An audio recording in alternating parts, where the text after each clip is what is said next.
Welcome back to another edition of Everything Football 62. I'm your host, Jonathan Big Tex Johnson. Y'all all know all this contract stuff is going on right about now with my Cowboys and Dak Prescott. And I've already talked about the whole thing with Ezekiel Elliott, Amari Cooper a couple of weeks ago and everything. So, but as I said, but this is the thing here. Let me just jump right onto it. First and foremost, as you will see by the name of the the name of the title that I'm using tonight, like I said, don't hate the player. Hate the game. You know what I'm saying? Now, you ask me this. Well, do you work, because a lot of stuff is being made about Dak Prescott and him turning down $30 million. I'm like, yeah, okay, he's turned down $30 million. He'd like to see $40 million or whatever amount, whether that's true or not, I don't know. But one of the things I do know that I think needs to be said here is that the one thing that you shouldn't worry about, with which the NFL and all pro sports is a thing of pocket watching. Everybody's watching each other's pockets, especially when they play the same position, especially if you're a quarterback. But one of the things, like I said, about the title, like I said, don't hate the game. Don't hate the player, hate the game. You know what I'm saying? These NFL owners are the reason behind this. And I definitely hold Jerry Jones responsible for a lot of this back over a decade or so ago. And like I said, these guys are throwing money at the position. Do I think Dak Prescott is worth $30 or $40 million a year as a quarterback? I don't think any quarterback is worth $30 or $40 million a year.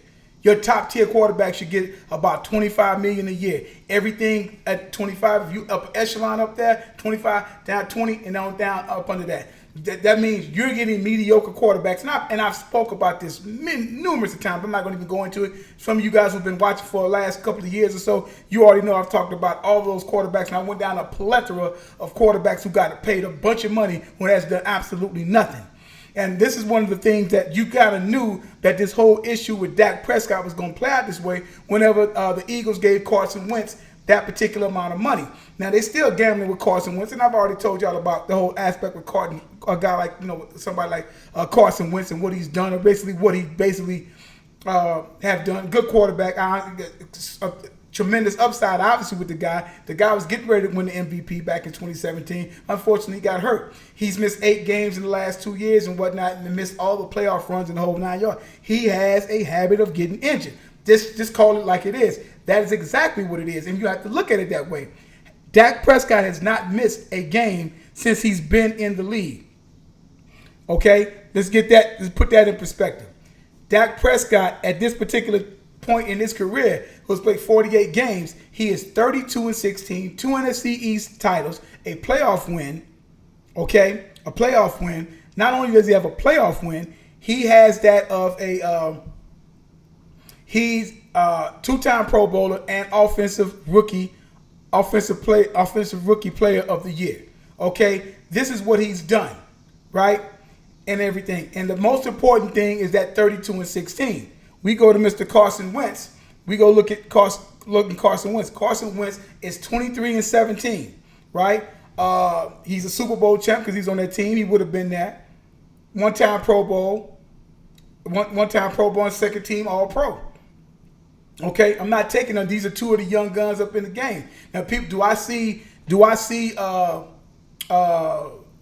Dak Prescott as a top 10 quarterback? No, I told you guys that a couple of weeks ago when I was doing the Zeke special. No, he's not up there yet.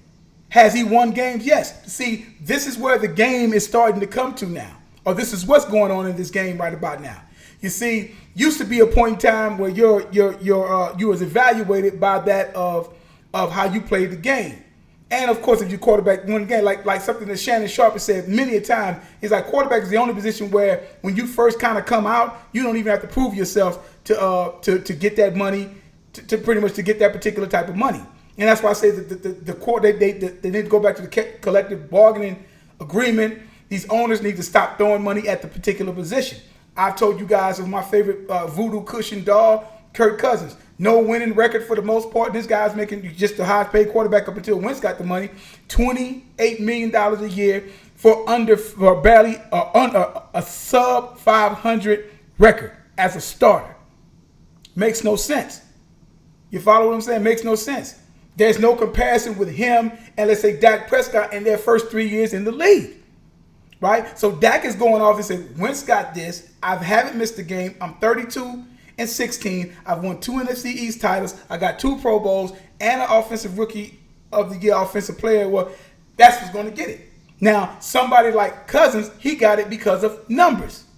Okay? Now, it's time for quarterbacks to have the numbers as well as the W's up in this. You can't keep throwing, because it's such a passing league now, you're throwing numbers at these guys in these subpar and a lot of these in these subpar records. All that stuff that was going on. I sit up there, saw something on YouTube the other day. This guy's what is, and like the Minnesota Vikings were saying about it's not all Cousins' fault. This, that. I said, dude, Cousins has, and he has already a reputation of crumbling under fire, and that it crumbling when it gets hot in the kitchen. He already has that reputation. I've pointed this out time and time again. If you're a quarterback and you get paid a certain amount of money, the spotlight is on you. That's what you want. That's what you got. That's what you want. You got to perform. No excuses. Right? Do I think Dak should get that amount of money? No. But I'm like this here. You could be in a job. You could be in a regular paying job. If a joker come off the street and you've been working there 10 years and a joker come off the street and sit up there and say, and the job is paying $25 an hour or whatever, you're making whatever, you make $25, $30, whatever again, and some cat come off the street and or whatever, and he start and they offer him, okay, we'll pay you $40 an hour and whatnot. I can't get mad at that guy. He's gonna take that. He has a family to feed or whatever he has to do. They offered him that money. Who do I get mad at? You don't get mad at the player. You get mad at the game. You get mad at the owner. You get mad at the employer. Why are you giving him that?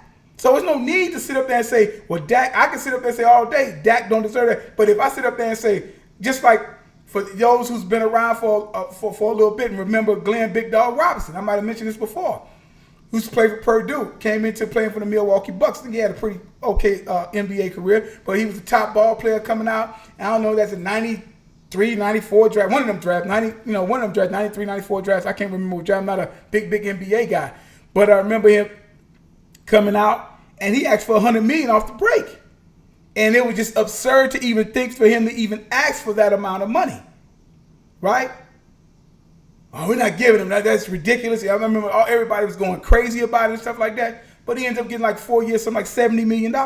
He probably knew, him and his agent probably knew they wasn't going to get $100 million. They got 70.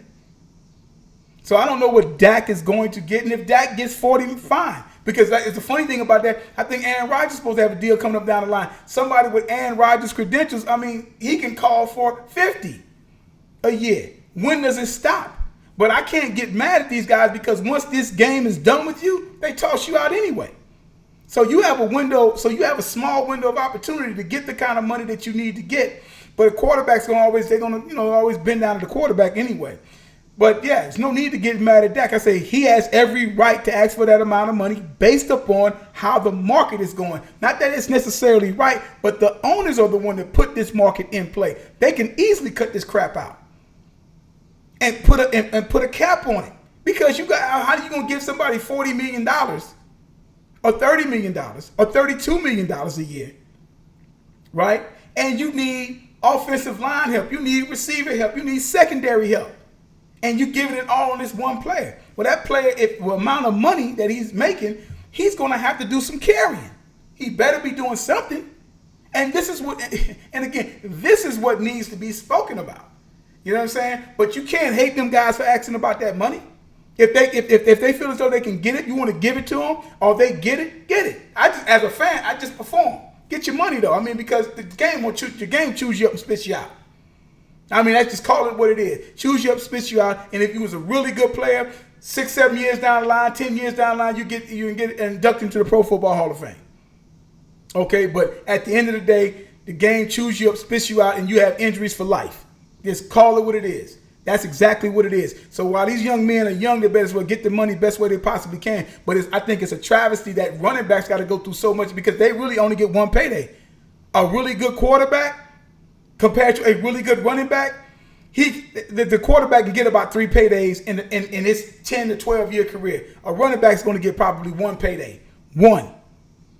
2 if he's extremely lucky. But really it's just that one big one. And somebody like Zeke, because he's top 3 in his position, he needs to get it. Some will argue for the best back in the league, But like I say, this is what has to happen. But there's no need to get upset and mad at Dak. Get his money. I say the owner's done this, and everybody's pocket watching. So if Carson Wentz gets this, so soon as Carson Wentz touched and signed that, and they gave them money, you already knew that Dak's agent was like, Dak is 32-16, and all that stuff that come along with it. If he gets 32, Dak needs to get more than that. Because Wentz just went up with I guess I should consider $4 million more than what Kirk Cousins did, based upon look at what Kirk Cousins did. Not only that, Wentz didn't even finish out the year. You see what I'm saying? Wentz didn't even finish out the year. Wentz was 5-6 by the time Wentz played in 11 games, and he was 5-6. He had a losing record, and yet because everything based upon Wentz is still based upon 2017 and the upside, and their fingers crossed, hoping that he's going to be this, that, and the other. But I've said this before. I said he is Jim Everett 2.0, but we will see. We will see. You know what I'm saying? We will definitely be able to. We will see what happens with that particular situation. But like I say though, again, hey man, don't hate the player. Don't hate the player, hate the game. As y'all well said, got the there is no GOAT. There's no greatest of all time, as long as time is still going on. You know what I'm saying? And numbers don't lie and get emotional. People do. Okay? I'll probably be back a little later. Got a little something else I want to share with you guys. Y'all have a good one.